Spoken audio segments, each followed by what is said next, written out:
大家好，我是阿胖，今天分享一个山药好吃的做法。首先把山药洗干净，对山药过敏的要记得戴手套。把它切成薄片，然后装入盘中，在冷水上锅，开大火蒸15分钟，把它蒸烂。趁着蒸山药的时间，准备2个鸡蛋，洗干净。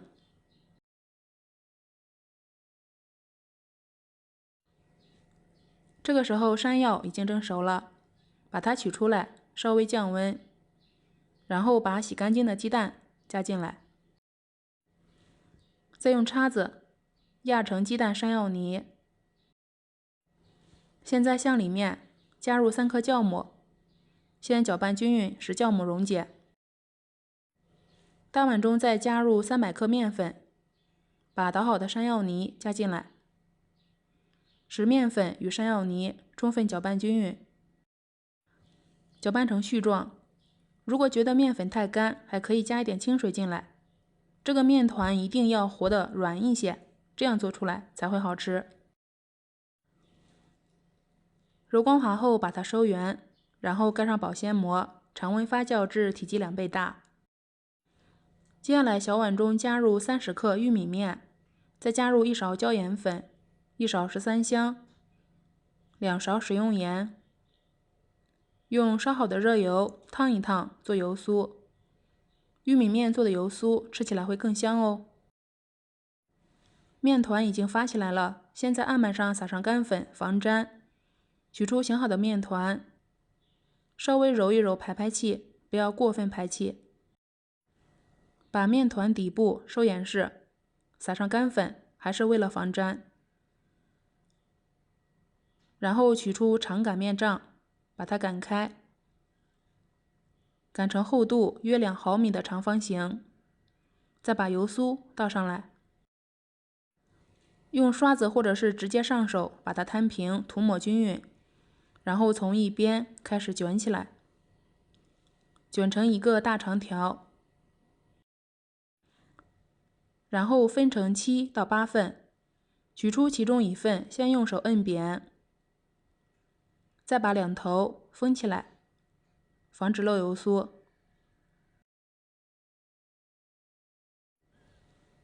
最后捏住4个角向里收，把它收圆，再滚一滚，取出擀面杖，把它擀开，擀成小饼状就可以了。现在向上面抹上1层清水，撒上白芝麻，再拍一拍，防止芝麻脱落。最后盖上保鲜膜，2次发酵。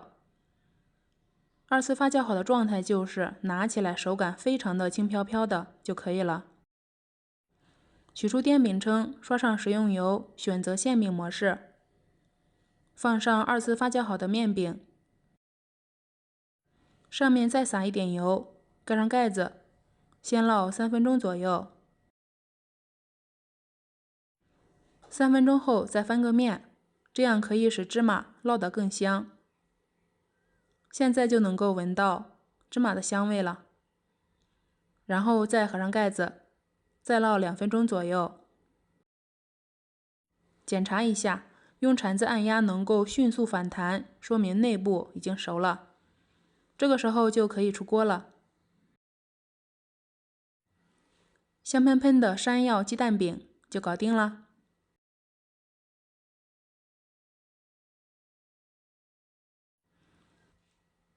我们捏一下看看，非常的松软，能够立刻反弹。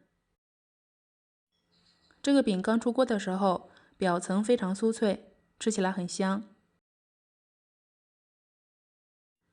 接下来我们看一下内部，撕开后你会看到里面的层次非常的多，不但多而且薄，非常柔软，好消化。又加入了山药、鸡蛋，营养就加倍了。做法还简单，做好后如果一次吃不完，可以常温放凉，放进保鲜袋，冰箱冷藏。第2天早上放进微波炉叮一下，和刚做出来的时候一样好吃。我是阿胖，谢谢您的观看。